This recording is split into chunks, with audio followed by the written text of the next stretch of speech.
আসসালামু আলাইকুম ওয়া রাহমাতুল্লাহ। ইন্নাল হামদালিল্লাহি ওয়াহদা ওয়াসসালাতু ওয়াসসালামু আলা রাসূলিল্লাহ ওয়া আলা আলিহি ওয়া সাহবিহি আজমাইন ওয়া মান তাবি'আহুম বিইহসানিন ইলা ইয়াউমিদ্দিন, আম্মা বা'দ। আউযু বিল্লাহি মিনাশ শাইতানির রাজীম। কুল্লু নাফসিন যায়িকাতুল মাউত ফামান যুহজিহা 'আনিন নার ওয়া উদখিলাল জান্নাহ ফাকাদ ফাযা ওয়া মাল হায়াতুদ দুনিয়া ইল্লা মাতাউল গুরুর। আলহামদুলিল্লাহ, প্রশংসা আল্লাহ তাআলার জন্য, যার মেহেরবানিতে আল্লাহ সুবহানাহু ওয়া তাআলা আমাদেরকে সালাতুল মাগরিব আদায় করার পরে কিছু দিনই মজলিসে আমরা কিছু সংখ্যক লোক বসেছি। আল্লাহ তাআলার শুকরিয়া আদায় করেছি, আলহামদুলিল্লাহ। দরুদ ও সালাম বর্ষিত হোক শেষ নবী মুহাম্মদ সাল্লাল্লাহু আলাইহি ওয়াসাল্লামের উপর। আল্লাহুম্মা সাল্লি আলাইহি আল্লাহুম্মা বারিক আলাইহি। আমি অল্প সময়ে অত্যন্ত জরুরি বা গুরুত্বপূর্ণ দুই একটা কথা বলার চেষ্টা করব ইনশাআল্লাহ। এখানে আমরা বেশিরভাগ লোকই বয়স্ক বলা যায়, প্রায় 40-এর নিচে খুব কম আছে, 40-এর উপরে বেশিরভাগ লোক।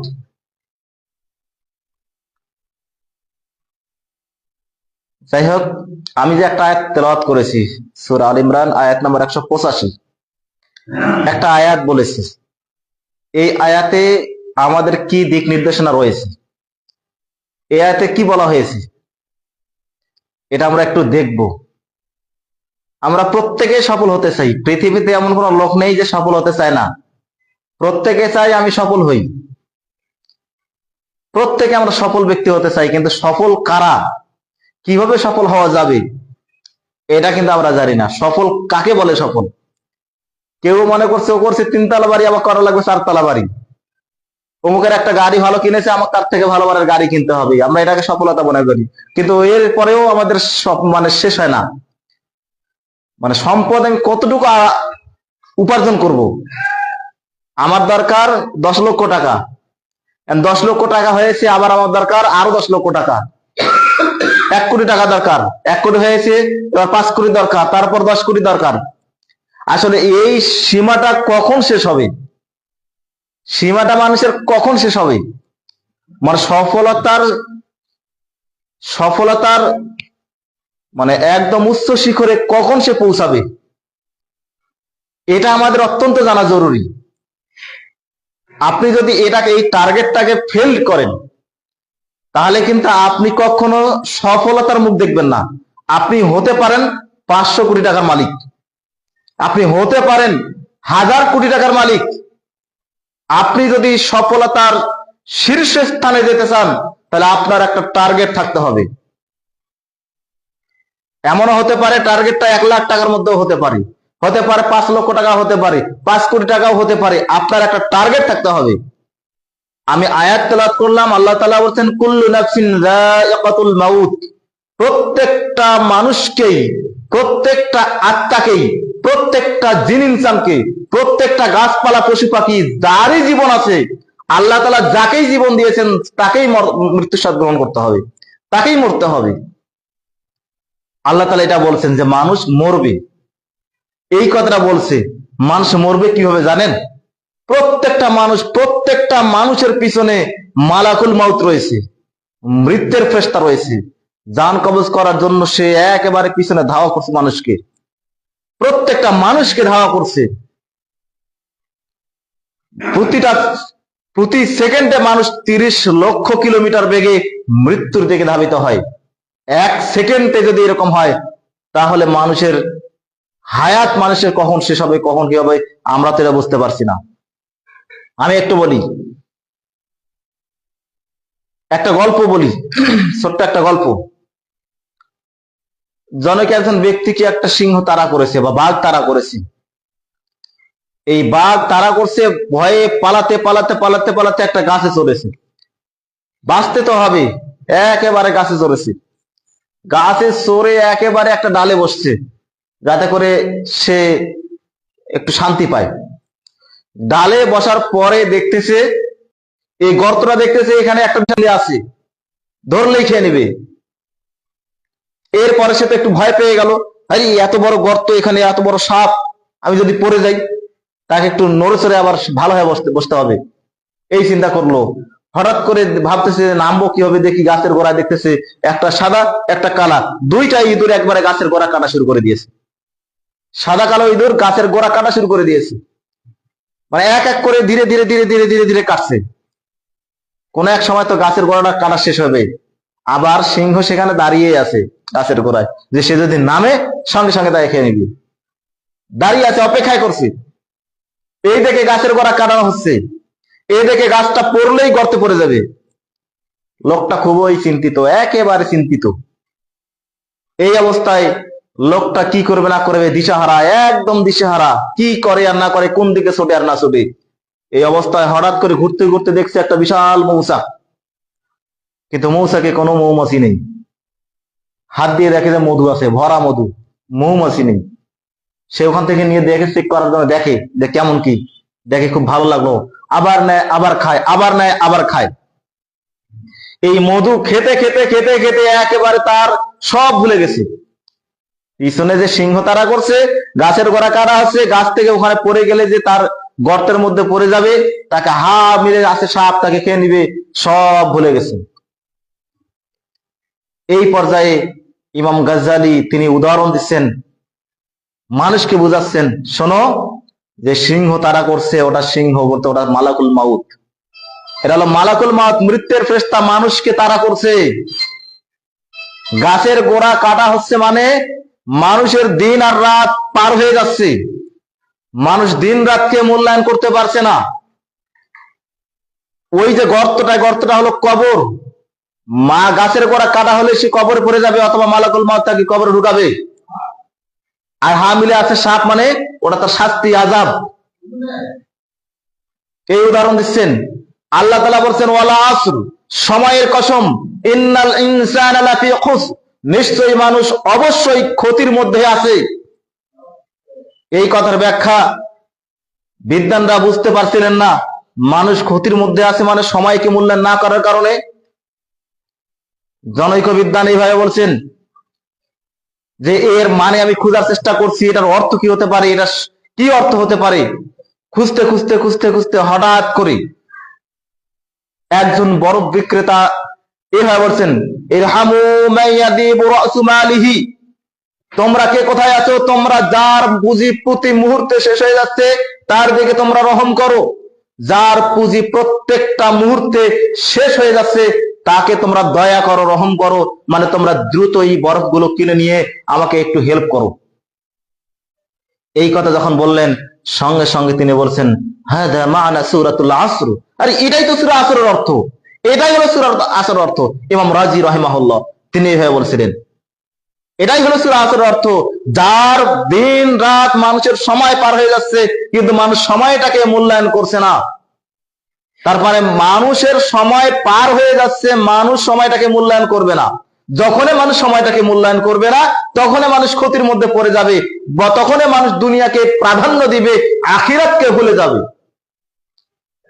এটাই হলো দুনিয়া। এরপরে আল্লাহ তাআলা বলছেন সূরা আল ইমরানে, ফামান যুহজিহা আনিন নার, যাদেরকে জাহান্নাম থেকে বাঁচিয়ে বের করা হলো, জাহান্নাম থেকে বের করা হলো, ওয়া উদখিলাল জান্নাহ, যাদেরকে জান্নাতে প্রবেশ করানো হলো, ফাকাদ ফাজা, সেই হলো সফলকাম। তাহলে জাহান্নাম থেকে যাকে টেনে বের করে, জাহান্নাম থেকে যাকে টেনে বের করে জান্নাতে ঢোকানো হয়, ওই ব্যক্তি হয় সফলকাম। তাহলে আমরা প্রকৃত সফলকাম কোথায় পেলাম? টাকা পয়সা সফলতা আসে না। আমি যদি জাহান্নাম থেকে বের হয়ে জান্নাতে আসি তাহলে আমি সফল।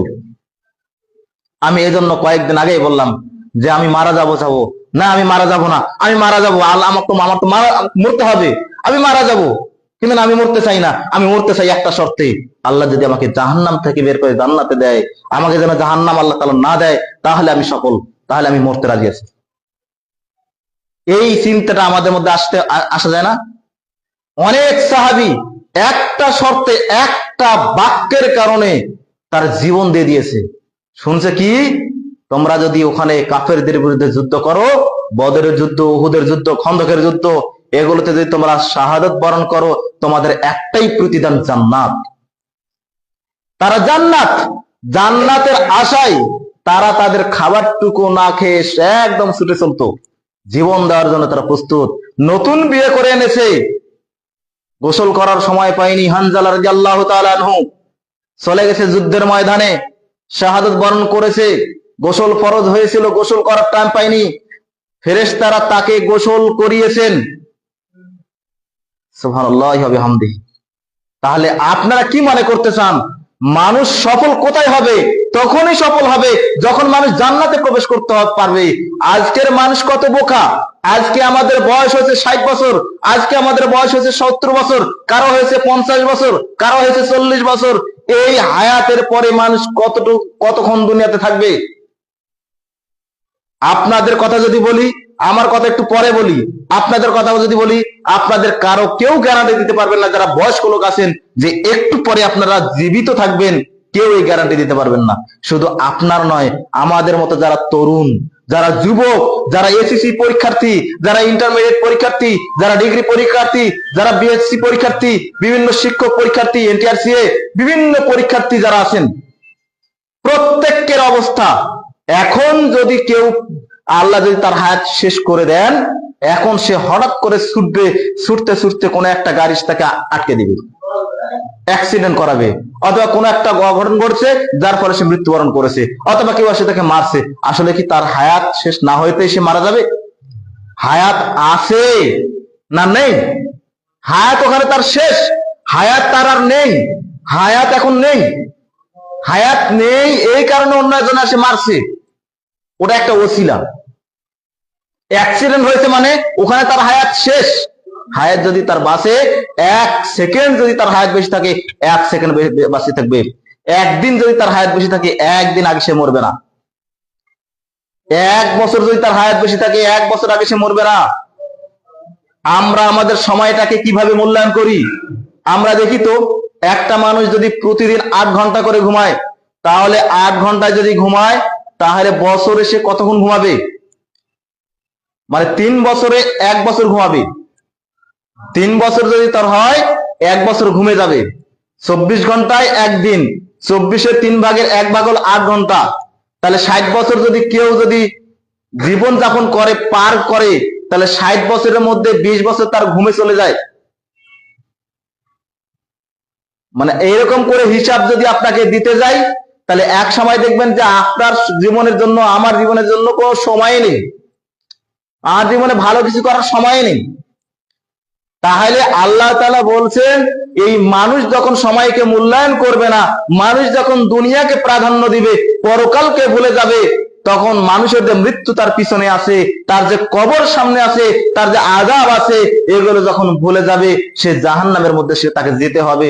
আর যাকে জাহান্নাম থেকে বের করে, মানে ঈমান আমল ভালো করেছিল দুনিয়াতে, এর বদৌলতে আল্লাহ তাআলা জাহান্নাম থেকে বের করে জান্নাতে ঢুকাবে, তারাই হবে সফল কাম। শুনে রাখো হে মানব জাতি, আল্লাহ তাআলা বলছেন, ওমাল হায়াতুদ দুনিয়া ইল্লা মাতাউল গুরুর, গোটা দুনিয়ার জীবন ধোঁকার জীবন, ধোঁকা ছাড়া আর কিছুই নয়।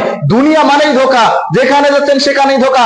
আপনার বাবা আপনাকে ধোঁকা দিবে, আপনার সন্তান আপনাকে ধোঁকা দিবে, আপনার স্ত্রী আপনাকে ধোঁকা দিবে। কিয়ামতের দিন আপনি নাফসি নাফসি করবেন, আপনার অবস্থা খারাপ হবে।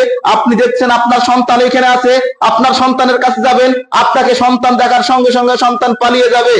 আপনার স্ত্রীকে দেখছেন, আপনার স্ত্রীকে এত বেশি ভালোবাসেন, আপনার স্ত্রীকে এটা দেন ওটা দেন, আপনার স্ত্রী আপনাকে দেখে পালাবে, আপনার বাবা আপনাকে দেখে পালাবে, আপনার সন্তানী ভাই, তারা সকলেই আপনাকে দেখে পালাবে। আপনি কার জন্য কি করছেন? আপনি পাহাড় পরিমাণ সম্পদ উপার্জন করলেন, হালাল নাকি হারাম এটাও খেয়াল করলেন না। এই অবস্থায় আপনার মালাকুল মউত চলে আসলো, এই অবস্থায় আপনাকে পরকালে যেতে হবে। এখন আপনার কি হবে? আপনি এই সম্পদ কি ভোগ করতে পারলেন? অপরপক্ষে কেউ যদি জান্নাত যায়, কেউ যদি জান্নাতি হয়, তাহলে ওই ব্যক্তি আজকে 60 বছর দুনিয়াতে জীবন যাপন করছে, আজকে 50 বছর জীবন যাপন করছে, 80 বছর জীবন যাপন করছে, 80 বছরের একটা শেষ আছে। কিন্তু জান্নাতে যাওয়ার পরে, ওই লোকটা তার জান্নাতে যাওয়ার পরে তার একটা দিন হবে 50,000 দিনের সমান, দুনিয়ার 50,000 বছরের সমান একটা দিন হবে। তাহলে এরকম লক্ষ লক্ষ দিন, ওখানে আর কোনো মৃত্যু নেই, আপনি ওরকম জান্নাতে থেকেই যাবেন, থেকেই যাবেন। আপনি কোনটাকে নেবেন? অস্থায়ী দুনিয়াটাকে নেবেন নাকি চিরস্থায়ী জান্নাতকে নেবেন? অবশ্যই আমাদেরকে জান্নাতকেই প্রাধান্য দিতে হবে, জান্নাতের জন্য আমাদের কাজ করতে হবে। এই মুহূর্তে আমাদের করণীয়, এই মুহূর্তে আমাদের অত্যন্ত জরুরি করণীয় হলো, এই মুহূর্তে আমরা দুনিয়াতে যা করেছি, পিছনে যত পাপ করেছি, যত ভালো কাজ করেছি, যত মন্দ কাজ করেছি, এই অবস্থায় আমাদের করণীয় হলো আমরা এখন খালেস দিলে তওবা করব। আল্লাহ, আমি দুনিয়াতে কিছু এর আগে বুঝি নাই, আল্লাহ আমি পাপ করেছি, আল্লাহ আমি অজানা ছিলাম, আমি পাপী, আমি এটা করেছি ওটা করেছি, অন্যায় কাজ করেছি, আল্লাহ আমি পাপ করেছি, আল্লাহ তুমি আমাকে মাফ করে দাও, আমি এখন তওবা করছি, তোমার কাছে ক্ষমা চাচ্ছি, তুমি তো দয়ালু, তুমি তো ক্ষমাশীল, আল্লাহ তোমার কাছেই ক্ষমা চাচ্ছি, তোমার কাছেই দয়ার ভিখারি আমরা, আল্লাহ আমাদেরকে তুমি মাফ করে দাও। আপনি বিশ্বাস করেন না করেন, আপনি যদি পৃথিবীর মধ্যে সব থেকে বড় পাপী হন, পৃথিবীর মধ্যে যদি সব থেকে বড় পাপ শিরক করা, আপনি যদি শিরক করেন আর যদি তওবা করেন খালিস দিলে, তাহলে আল্লাহ তাআলা আপনাকে ক্ষমা করে দিবেন। মনে রাখবেন, শিরক যদি কেউ করে তার থাকার জায়গা জাহান্নাম, জান্নাত তার কখনো সম্ভব নয়। একটাই সম্ভব হওয়ার কারণ থাকবে, সেটা হলো তার তওবা। তওবা করলেই জান্নাত যাওয়া যাবে, তওবা করলেই শিরক থেকে বের হয়ে আসা যাবে, একটাই মাধ্যম তওবা। তাহলে আসুন আমরা তওবা করি। পৃথিবীর মধ্যে অন্যতম আর একটা পাপ আছে, সেটা হলো নেফাক, মুনাফিকতা, যার পরিণতি হলো জাহান্নামের একদম সর্বনিম্ন স্তরে, একদম সর্বনিম্ন স্তরে। এই স্তরে জাহান্নামের, আপনারা একটু শোনেন, আমি এটা শেষ করে দিব, তো শেষের দিকে আসছি। জাহান্নামের সর্বনিম্ন স্তর মানে বোঝেন কি? জাহান্নামের গভীরতা বোঝেন? জাহান্নামের মুখে হঠাৎ করে সাহাবীরা এরকম বসে আছেন রাসূল সাল্লাল্লাহু নিয়ে, বসে থেকে হঠাৎ করে একটা শব্দ আসলো, বিকট একটা শব্দ। রাসূল সাল্লাল্লাহু আলাইহি বলছেন, তোমরা কি জানো এটা কিসের শব্দ? তোমরা বলতে পারো এটা কিসের শব্দ? তখন আল্লাহ এবং তার রাসূলই ভালো জানেন। তারা বললেন, আল্লাহ এবং তার রাসূলই ভালো জানেন। তখন বলছেন, এটা এমনই একটা পাথর, যে পাথরকে জাহান্নামের মুখে 70 বছর আগে নিক্ষেপ করা হয়েছিল, মানে ছেড়ে দেওয়া হয়নি, নিক্ষেপ করা হয়েছিল। সেই পাথরের আজকে সেই পাথর জাহান্নামের একদম তলদেশে পড়লো, তারই শব্দ এটা। 70 বছর আগে একটা পাথরকে জাহান্নামের মুখে নিক্ষেপ করা হয়েছিল, সেই 70 বছর পরে জাহান্নামের তলদেশে পড়লো। এবার চিন্তা করে দেখেন, একটা পাথর যদি 10 তলা বিল্ডিং থেকে ফেলে দেওয়া হয়, কতক্ষণ সময় লাগবে? কতক্ষণ সময় লাগবে? একটা পাথর 1 মিনিটে কত নিচে নামবে? একটা পাথর 1 ঘন্টায় কত নিচে নামবে? একটা পাথর 1 দিনে কত নিচে নামবে? এই পাথরটা 1 সপ্তাহে কত নিচে নামবে? 1 মাসে পাথরটা কত নিচে নামবে? 1 বছরে কত নিচে নামবে? এরকম করে 70 বছর পাথরটা নিচে নামতেই থাকলো। তাহলে বলেন জাহান্নামের গভীরতা কত? জাহান্নাম কত গভীর? জাহান্নামীদের এক একটা দাঁত হবে উহুদ পাহাড়ের সমান, একটা করে উরু হবে বায়দা পাহাড়ের সমান, কাদের এক পাশ থেকে আরেক পাশের দূরত্ব হবে, দ্রুতগামী ঘোড়া 1 মাস দৌড়াবে, যত দ্রুত তত বড়। এই লোক জাহান্নামের মধ্যে গভীরে পড়বে, তাহলে জাহান্নাম কত গভীর হবে আর জাহান্নাম কত বড় হতে পারে, খেয়াল করা যায়? অতএব আসুন আল্লাহকে আমরা ভয় করি। এত বড় পাপীও যদি আল্লাহর কাছে তওবা করে, আল্লাহ ক্ষমা করে দিবেন ইনশাআল্লাহ। এজন্য আমাদেরকে ক্ষমা চাইতে হবে, ইস্তেগফার পাঠ করতে হবে, বেশি বেশি করে ইস্তেগফার পাঠ করতে হবে। আমি ওই দিকে আর যাব না, আমি আপনাদেরকে উদাত্ত আহ্বান জানাবো, আপনারা নিয়মিত কোরআন হাদিসের চর্চা করবেন। বয়স্ক হন, বয়স্ক যারা নাই তারা সকলেই একটু হলেও চেষ্টা করবেন কোরআন এবং হাদিসের চর্চা করার। এটা আপনাদের অনেক ফায়দা দিবে। এখন যা পাপ করেছেন, যা করেছেন, আল্লাহ তাআলা আপনাদেরকে সুসংবাদ দিয়েছেন। যারা দুনিয়াতে পাপ করেছিল, তওবা করেছে, আল্লাহর কাছে ক্ষমা চেয়েছে, ফাউলাইকা ইউবাদদিলুল্লাহু সাইয়্যাতিহিম হাসানাত, ওই সমস্ত লোকদের পাপগুলোকে আল্লাহ তাআলা নেকি দ্বারা পরিপূর্ণ করে দিবেন। সুবহানাল্লাহি ওয়া বিহামদিহি। অতএব আসুন, আমরা আসছি দারুল হাদিস সালাফিয়া মাদ্রাসা থেকে, কালুপাড়া গুটিরডাঙ্গা দারুল হাদিস সালাফিয়া মাদ্রাসা। আপনারা নাম হয়তো জানেন, শুনেছেন, এবং আপনাদের এই এলাকা থেকে অনেক বাচ্চা ওখানে আসেন। আমরা ওখান থেকে আসছি। ওখানে আমরা একাডেমিক প্লে, সোনামণি প্লে থেকে 6ষ্ঠ শ্রেণী পর্যন্ত এবছরে খুলেছি। আমাদের হিফজ বিভাগ আলাদাভাবে উন্নত মানের ব্যবস্থা রয়েছে আলহামদুলিল্লাহ। বালক এবং বালিকা উভয় শাখায় আলাদা আলাদা, প্রত্যেকে ক্লাসে, বালক এবং বালিকা প্রত্যেকটা ক্লাস আলাদা আলাদা সেকশন আছে, মানে বিভাগে আলাদা। সোনামণি প্লে থেকে ষষ্ঠ শ্রেণী পর্যন্ত বালক আলাদা ক্লাস করতে পারবে, বালিকা আলাদা ক্লাস করতে পারবে, এমন একটা ব্যবস্থা নেওয়া হয়েছে। ওই প্রতিষ্ঠানে আমরা চিন্তা ভাবনা করেছি উন্নত মানের ব্যবস্থা নেওয়ার, পাঠদান থেকে শুরু করে সার্বক্ষণিক অবস্থা উন্নত মানের করার। আমাদের প্রতিষ্ঠান থেকে ওখান থেকে ইনশাল্লাহ পর্যায়ক্রমে একাডেমিক দাখিল শেষ করবে, আলিম শেষ করবে, তার পাশাপাশি আমাদের পক্ষ থেকে সানাবিয়া ডিগ্রি দেওয়া হবে, তারপরে আপনাদের কুল্লিয়া যেটাকে আমরা দাওরা বলি, এরা শেষ করবে একাধারে। এরপরে উন্নত মানের ব্যবস্থা থাকবে। এটার পাশাপাশি কেউ যদি ওইদিকে সর্বশেষ যাইতে না চায় অথবা যাওয়ার পরেও অন্যদিকে যাইতে চায়, যেমন ইউনিভার্সিটি, ঢাকা ইউনিভার্সিটি হোক, রাজশাহী ইউনিভার্সিটি হোক, চট্টগ্রাম ইউনিভার্সিটি বা বরিশাল ইউনিভার্সিটি, যে কোনো ইউনিভার্সিটির চান্স যদি নিতে চায় তার একটা ব্যবস্থা থাকবে, সেখান থেকে তারা যেতে পারবে। সে যদি মনে করে আমি একজন ভালো ইঞ্জিনিয়ার হব, আমি একজন ভালো ডাক্তার হব, সেখান থেকে সে হতে পারবে। সে যদি মনে করে আমি বাইরে দেশে স্কলার নিব, যেমন আল আজহার বিশ্ববিদ্যালয়, মদিনা ইউনিভার্সিটি, উম্মুল কোরা, মক্কা উম্মুল কোরা, রিয়াদ ইউনিভার্সিটি, এরকম বড় বড় বিখ্যাত বিখ্যাত ইউনিভার্সিটিতে চান্স নিতে চায়, তাহলে সে নিতে পারবে, তার ব্যবস্থা ইনশাল্লাহ থাকবে। এজন্য আমরা চিন্তা ভাবনা করেছি আমাদের স্টুডেন্ট যারা থাকবে, আমাদের স্টুডেন্টরা আমরা যা করতে পারেন তারা সেটা করবে। একটা স্টুডেন্ট, একটা ছাত্র জজ ম্যাজিস্ট্রেট হবে, একেবারে উচ্চ আসনে তারা থাকবে। আর তাদের অন্তরে যখন এলেম থাকবে, আল্লাহ ভীতি থাকবে, তখন তাদের দ্বারা একটু হলেও পাপ কাজ কম হবে। অন্তত তারা হাত দিয়ে অন্যায় কাজটা লেখার সময় বিবেকে তাদের নাড়া দিবে, কাঁপবে, আমি এটা কেন করব। এমন মানের একটা আমরা ছাত্র তৈরি করার চিন্তা ভাবনা করছি। আমরা ওখানে মহিলা শাখা করেছি। মায়ের ভূমিকা বেশি, একটা জাতি গঠনের জন্য মায়ের ভূমিকা অনেক বেশি। নেপোলিয়ন বোনাপার্ট একটা উক্তি আপনারা জানেন, if you give me an educated mother I will give me an educated nation. যদি তুমি আমাকে একটা শিক্ষিত মা দাও, আমি তোমাকে একটা শিক্ষিত জাতি দিব। তাহলে একটা মায়ে একটা জাতি গড়ার কারিগর। আনাস বিন মালিক রাদিয়াল্লাহু তাআলা আনহুর, আনাস বিন মালিক বিন আনাসের বাবা ছিল না, মাই তাকে লালন পালন করেছে। ইমাম বুখারী, যাকে আমরা বুখারী নামে চিনি, তার বাবা ছিল না, মায়ে তাকে এত বড় ব্যক্তিত্ব তৈরি করে দিয়েছেন। এরকম অনেক ব্যক্তি রয়েছেন।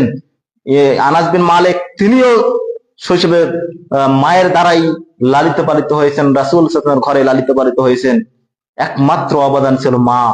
এই যে মায়ের ভূমিকা, আমরা এই মাকে আমরা একদম উন্নত মানের মা করার জন্য মহিলা শাখা করেছি। আপনাদের যদি মেয়ে থাকে, নাতি নাতনি থাকে, আপনাদের কন্যাদেরকে সেখানে দিয়ে, হিফজ বিভাগ আলাদা রয়েছে, একাডেমিক বিভাগ আলাদা রয়েছে, প্রত্যেকটা সেকশন আপনারা যেটাতে চান আপনারা দিতে পারবেন।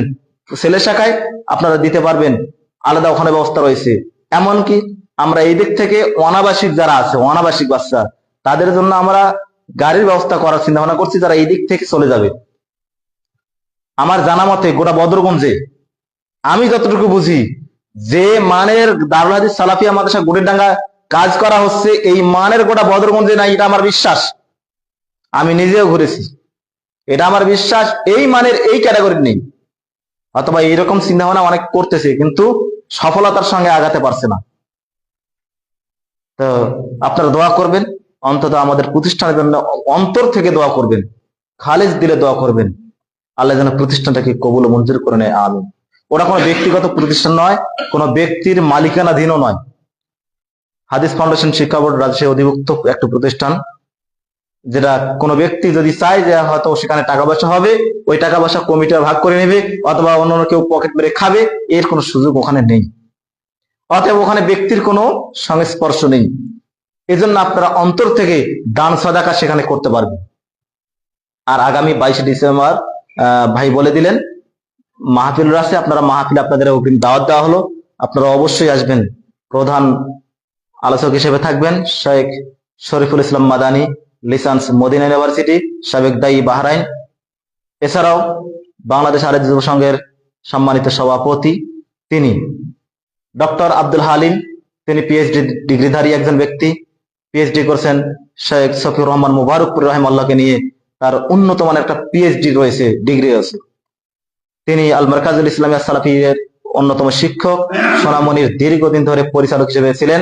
এছাড়াও আহলে হাদিস বাংলাদেশের কেন্দ্রীয় দপ্তর সম্পাদকে রয়েছেন আলহামদুলিল্লাহ।